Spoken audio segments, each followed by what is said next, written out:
My name is Les Brown. You're listening to KFWB News Talk 980, and we thank you so much for joining us today. We're talking about taking a stand, and when is it you've been in a situation that you had to stand up for something? It was controversial. You know that people might not have liked it, but you just saw an injustice going on, or you saw something that should have been done, or something that should have been said, and you decided to take that position. And it took courage to do that. Why is it that most people don't stand up? Because most people don't have courage. I spent a day with Port Laureate, Maya Angelou, and she said, of all the virtues, she said, courage is the most important. And I said, why is that? She said, because nothing happens without courage.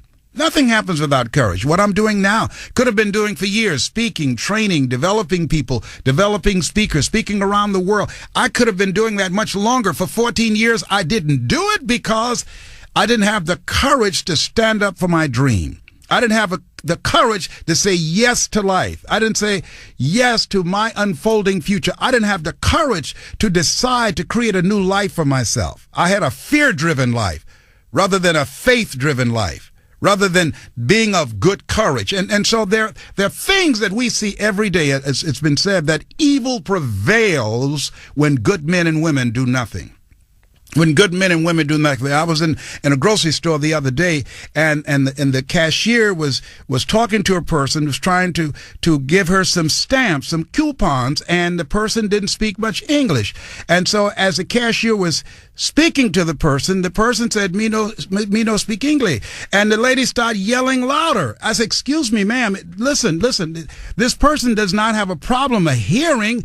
She doesn't speak English, ma'am. Can you call for someone here in the store who does speak English, who can translate? I said, this is somebody's grandmother or mother. You wouldn't want anybody talking to your grandmother or mother as rudely and as belligerently as you are to her, because she doesn't understand you. She's not ignorant. She's not stupid. She just doesn't understand. Would you please be respectful of her? And so she called security to me. I said, ask me, do I care? I said, listen, sir, you're not in this. I know you work for this store. All I'm saying is, sir, she doesn't have to yell at this lady because she doesn't speak English. Just be respectful. That's all. Back away, sir. You don't want to mess with me because I'm crazy. Trust me on that one up in here. And so this guy happened to be Latino, and he backed away, and he agreed with me, and he translated. That's all she had to do. And that's all I said.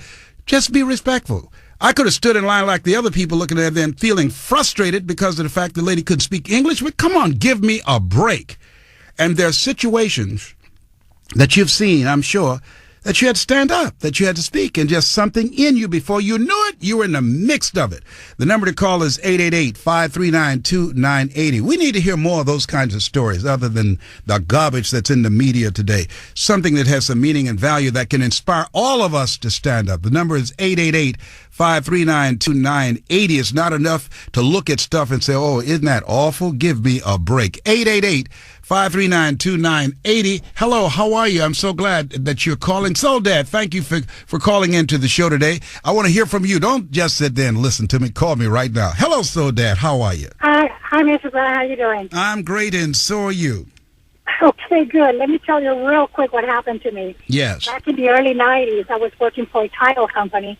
And this president of the company, Italian person, that that they have a strong character, he says to everybody he didn't want any more overtime. So towards the middle of the month, the vice president come to me and said, Soledad, because you're the supervisor of the typing department, I want everybody to start working overtime because we're falling behind. So I did work overtime. We all did in the typing department. So at the end of the month, the president has to sign all the checks.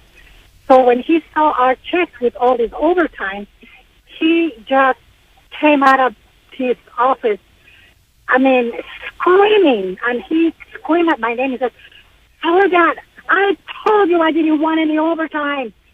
Everybody out of here. It was about 4:30. We got up about 5. He said, everybody out, everybody out.